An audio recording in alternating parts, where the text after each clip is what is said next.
Welcome to episode number 40 of the Road to Cinema podcast, featuring Oscar-nominated actress Dyan Cannon.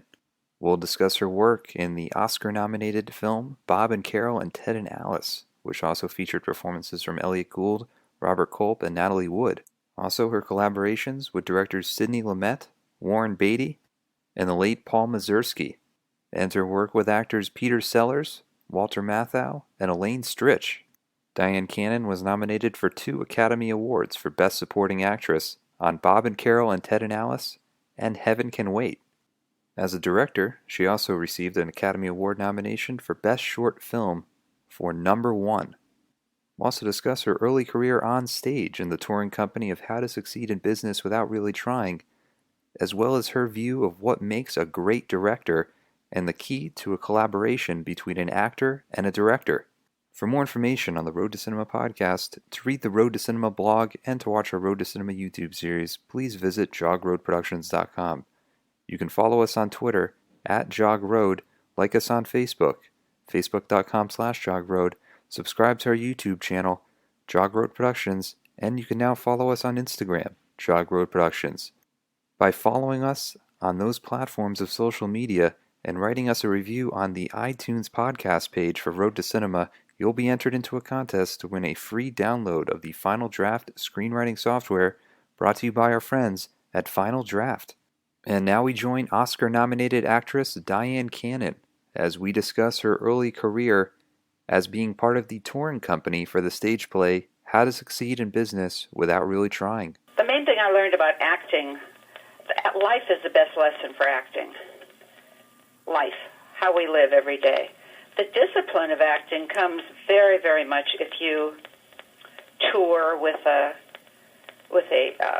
company like that. The discipline involved is because, I might not have felt like this interview today, or you might not have felt like taking it. You might have felt like having donuts and watching a movie today, right? And that's how life is. Sometimes we just don't feel like it. I mean, right now I'm co-writing a Broadway musical that I'm starring in. We're doing the book, music, lyrics, everything. Wow, that's incredible. What's the play called? I'm not going to give you the title yet. Okay. But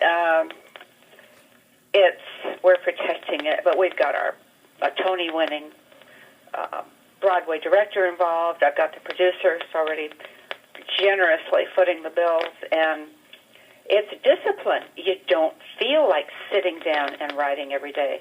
So you learn how to get, in answer to your question, you learn how to get past the feelings. You learn how to get past that, and you discipline yourself to say, this is it, this is what I've committed to, this is what I'm going to do, period, amen, let's get on with it.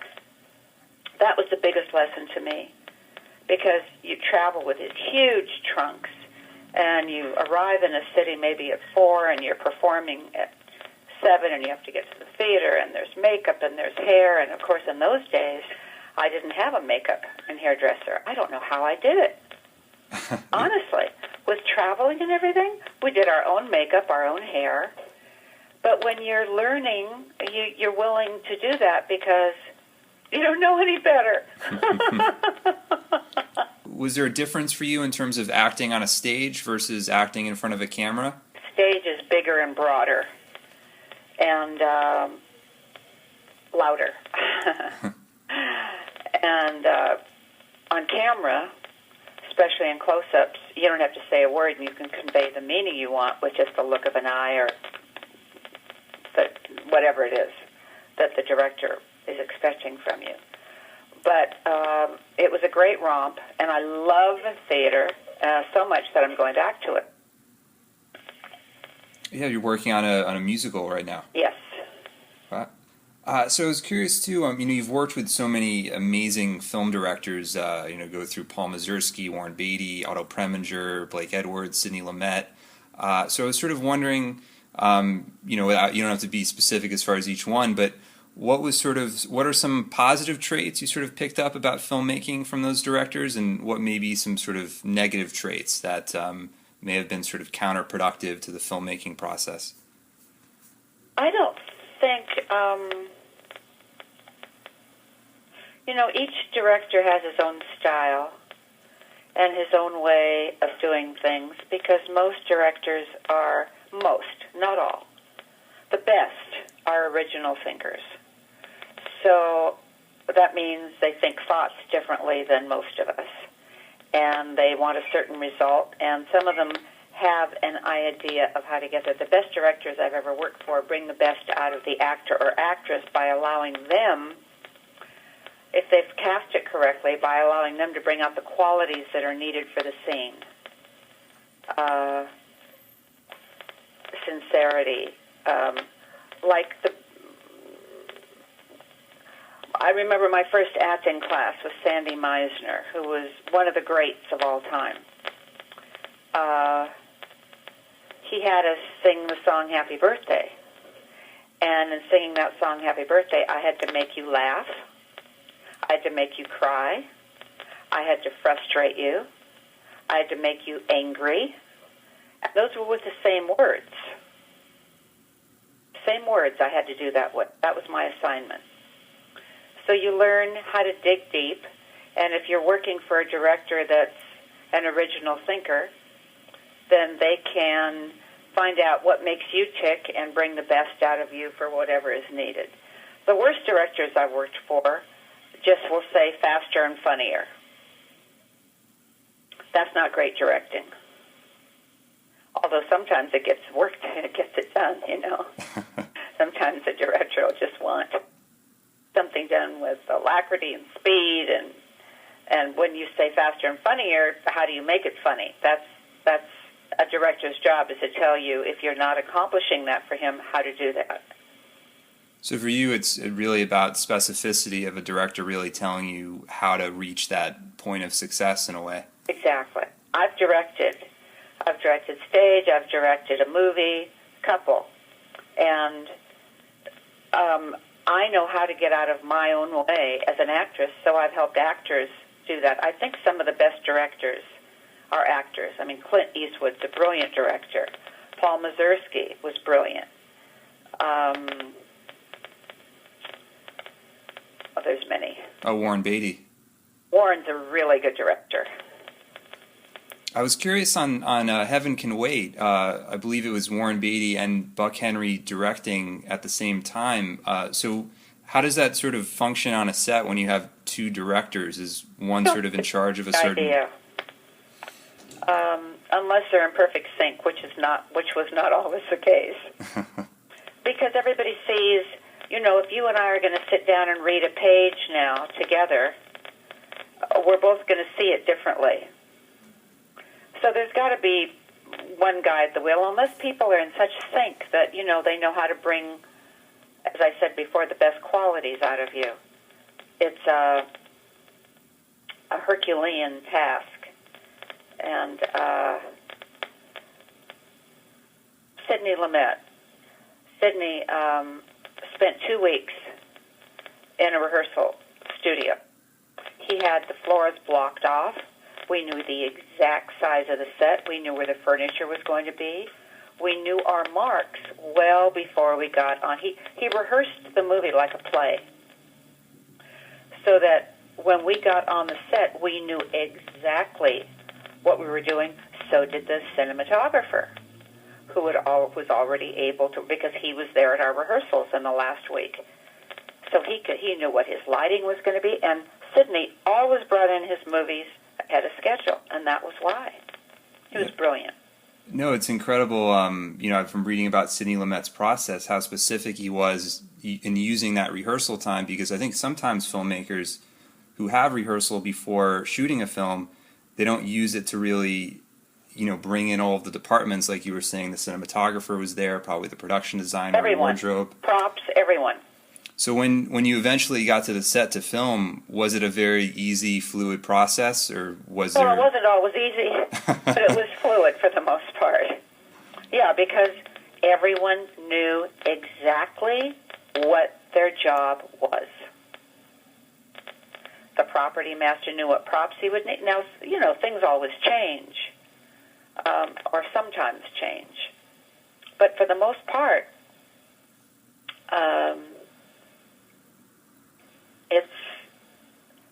it's just a godsend. I don't know I don't know how people, bring in movies ahead of time without that. I mean, he always did. Always, always, always. Yeah. And I've worked with other directors that rehearsed scenes, and as you say, Jeffrey, they didn't use their time well. It was more inventive, improvising, seeing if we could improve the writing through improvisation, getting to know each other. But Sidney, in my opinion, was the best at that, at using rehearsal time. Yeah, no, it's such a unique thing. Then you hear like people like Clint Eastwood, who doesn't do any rehearsal, and then they just show up and he does one take, and it's interesting how different directors kind of function. Well, I understand that too. Like in comedy, if Sidney had been directing comedies, that would not have worked. But as you know, Sidney didn't do comedy. In comedy, it's usually the first and second take that you that you print. Any more than that, now that's not the way Warren worked. Warren did a lot of takes in comedy, but that was unusual. What do you think he was trying to discover by doing so many takes? Was he sort of looking for multiple options in the editing room, or was he really trying to figure out what the scene was? I think so. Both. Yeah. Both. Because comedy is totally different. Totally different. And the first or second take, that's it. After that, comedy gets a little flat. And so I can understand sometimes Clint wanting to set up his camera and just do it, okay, let's get this take. And some directors like to do that. I've worked in France with, some major film directors who do a line at a time, which drove me crazy. I wanted to talk about Paul Mazursky, who passed away last year, and personally, he's one of my favorite filmmakers. And your role in Bob and Carol and Ted and Alice, that was a huge breakout for you in film. So I was sort of curious how you came across working on that project, if it was an audition, and also too just your working collaboration with Paul on the film. I was doing theater in Chicago. And my agent called me and said, well, I want to bring you out. They're casting a film, Bob, Carol, Ted, and Alice. Think you're perfect for it. And they want to see you at Universal. They're interested in signing you to a 5-picture deal. That's what they did in those days. And I said, okay. I arranged with the people that were doing the play to have my understudy go on for the weekend, which was not easy because the weekend is the most money. It was the Pheasant Run Playhouse. That's what it was, Pheasant Run. And I flew into Los Angeles on a Thursday night, was given the script Friday morning, went in and read for Paul and his partner, what was his partner? Larry Tucker. And they had co-written the script. And the same day, they called my agent and said, we want to test her on Monday for the part of Alice. We have to have an answer today. In the meantime, I had gone to Universal, and Universal Studios wanted to offer me a 5-picture deal, and they had to have an answer by Monday. Now, my agent said, you've got to take the 5-picture deal, because it was for a lot of money. In those days, it was for a huge amount of money, and 5 movies that I was guaranteed to do. The movie with Mazursky was a screen test, okay? They wanted to test me with Elliot. So it wasn't a guarantee that you would get the role. It was just a test. No guarantee at all. But I really got quiet, and for the first time in a long time, I trusted myself. And the part was just so good. I didn't understand why Natalie didn't want to do it. It was such a good part. And I'd done films, but I hadn't done a major part in a major film until that time. So they tested me. I went for the test. And the test turned out so well that they used it for the NATO convention in order to sell the film. And it was the test was the scene with Elliot and I in the bedroom when he wants to have sex and I don't. And then he's sort of pacing around the room, and you guys have that great conflict in there. Yeah. It's an incredible scene. That was a scene that they tested me for.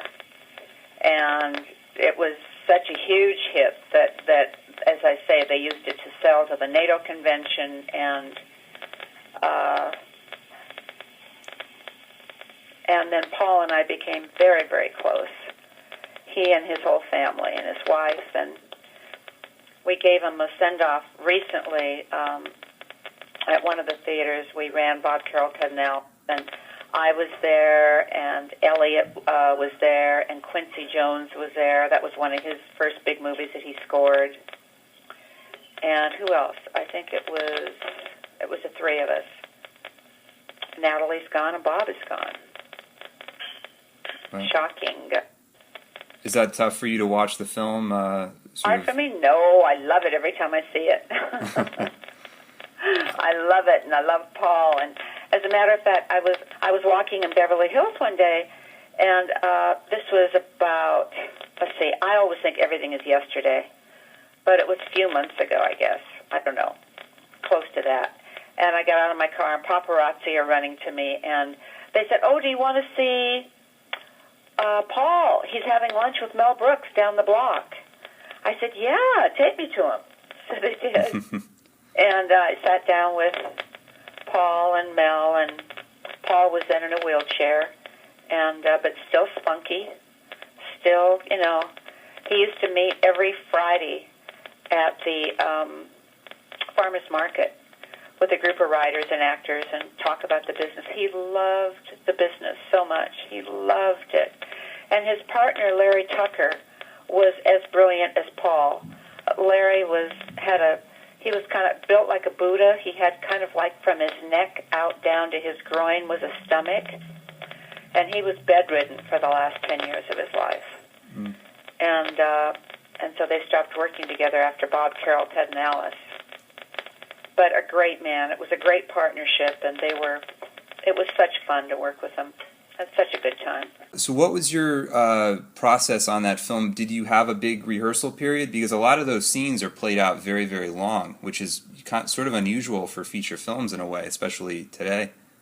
Well, that's because of the way he directed, He was a happy cross between... between who? I can't compare him with anyone. He was very careful in the casting, and then he just allowed his actors to do the thing, and then if he didn't like it, we'd do another take. Yeah. The scene that you have with Elliot Gould, which it's sort of in the middle of the film, and it must go on for almost 10 minutes. So I'm sort of curious, when you shot that scene for the actual film, what that process was like working with Elliot. What scene are you talking about? Oh, the scene in the bedroom where you guys are sort of arguing about, he wants to have sex, and then you go to sleep. That's the scene I'm talking about. Yeah. That's the scene that they used to sell to the NATO convention. Was that... That's the scene that they tested me for. Yeah, but when you went to film the scene for the film, was it tough sort of getting that energy going? And because it's such like an electric scene, it just feels so... you and Elliot really hard to get it going? No. If you're an experienced actor, that's your job. Yeah. It's not hard to get going at all if you know what you're doing. And because we had filmed that scene, because I had screen tested for that scene, we knew it. We knew the scene. Yeah. You and Elliot have such an electric chemistry. We had a really good. We had a really good. It was just right. It was such a wonderful experience, that whole movie. And Natalie was so wonderful with me, and so gracious, and so willing to teach me. And to teach me because I hadn't been on a major set. She was just so kind, and we became great friends. Yeah. What are some memories that you have with Natalie Wood? Where after the film wrapped, where you stayed close to her through the end of her life? Oh yeah, very close. We were close friends. I was curious too about sort of some other people that you've worked with, one of which I love the movie Out to Sea, which you did with Walter Matthau and Elaine Stritch, who also passed away recently. I was sort of curious about your experience working with them and sort of have any fond memories. Oh my gosh. Every day was a fond memory with Jack and with him. There's just nobody like him. He was one of the funniest men that's ever lived. Brilliant comedian. And, I don't know, he was a gambler. And he used to go on the weekends and gamble and come in and I'd say, "What's the next scene?" He said, "I don't know, I haven't read this." But he could make anything funny. There was nobody like him. The man was brilliant, absolutely brilliant. One of the most brilliant actors I've ever worked with. Comedic. Yeah. He could just look at you and shake his head and make you laugh. But the other most brilliant was Peter Sellers. Yeah, working on the Pink Panther film with him. Yeah, Also there was Blake nobody Edwards. like. I'd sometimes have to take a pillow and put it to my head and fall down on the floor laughing. I'd be laughing so hard I'd be crying. Literally. What was he like on set creatively? Because you hear so many stories about, sometimes he may have been a little rough around the edges or... they made a movie about him, and they were so unkind about him. He was brilliant. He was the kindest, sweetest man. We used to shop for kitchenware together. Makes me so angry when I saw that film they made about him because he was just wonderful. Sweet, kind, generous, patient, loving, and brilliantly funny. Yeah, no, it's, what's interesting, every part, it's so, like, you look at Dr. Strangelove, or you look at Inspector Clouseau, and then you go into also being there. I mean, it's almost like he loses himself in the character so much, you can't even recognize Peter Sellers in a way. It's absolutely so true. It was brilliant. Genius. Yeah. I was curious, too, on Out to Sea, Elaine Stritch, who's one of my favorites as well. You guys had a lot of scenes together. Elaine is so wonderful. Just before she passed away, I did this thing on 2020. I've worked with kids a lot and went out and filmed a lot of street kids, and I slept with them on the streets, and one of my young kids was murdered, and I did a thing on her. She saw the thing that I did on 2020, and she sent me a case of cupcakes, and I knew that she meant for me to hand them out in the street to the kids. She was so generous and so wonderful. Not always easy to work with because she was so strong. But we wound up great friends, great friends. Saw each other, talked to each other very often in New York, and I'm a big fan. Loved her, would do anything with her. Yeah, no, she had such a great career on stage as well. Brilliant. She got a Tony for her one-woman show. Yeah, incredible. And I think she even started off with Tennessee Williams. She was doing a play for him. Was it? Yeah, maybe, or Bus Stop. Oh, no, that was William. Whatever it was. Yeah. No, that was Judy Holliday, wasn't it? Anyhow. Bus Stop, yeah. But yeah, then she had a long theater career, which is really great. I also wanted to talk about your career as a filmmaker, because a lot of people don't know you're actually nominated for an Academy Award for directing a short film. Right. So what sort of struck your passion in making your own films at a certain point? Oh, I don't know. I think it was just an outgrowth of all I'd done and was doing. I've actually directed two. One I sold my house in order to pay for, and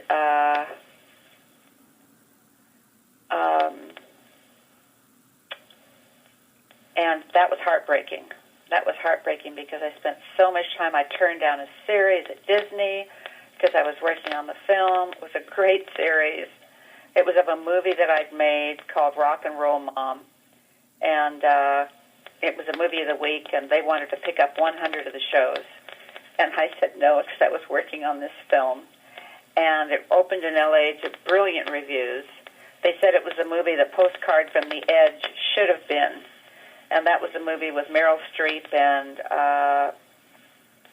Shirley MacLaine. Shirley MacLaine. Yeah. And so the distributor was a race car driver, and he opened this, company, and he said, okay, if the film does well in New York, we'll open it all over the United States. So we went to New York, and the night it opened, the Persian Gulf War broke out. Went on TV the next morning, didn't even mention the movie because our guys were being shipped overseas. People weren't going out to the theaters. Nobody even knew the movie was there, so that was a big one. Yeah. Have you had a desire recently at all to direct another film? No. I've been there, done that. I was given an office at Fox after they saw Number One, which was nominated for an Oscar. They gave me in my own office, my own parking spot on the lot, and I sat there and just came up empty. I couldn't think of anything to write. My heart was in acting then. So I just kind of go with the flow. I try it all. Now I'm going back to Broadway, and it's just like that, I like to reinvent and try new things. Yeah, sort of just go where, you feel the passion for it. Exactly. That's a good way of saying it. And then just to kind of wrap everything up, I was sort of wondering if there's a particular film or even maybe a particular moment in a film that you've worked on that you feel the most proud of. I don't have a moment like that, I think probably The End of Innocence was the biggest challenge because not only was I starring in that, but I was directing it. So when I would yell cut, many of the different departments would come up to me and ask me questions about what I wanted for the next scene, and the actors were wondering how they could do the scene better or could they have another take, and I was being challenged in so many different directions that for me I think that was the biggest challenge. But as far as any moment that I was proudest of, I've had so many wonderful experiences and I'm so grateful for so many brilliant talents I've worked with, both on both sides of the camera. And I can't remember. I couldn't tell you any. I guess the moment I'm proudest of is just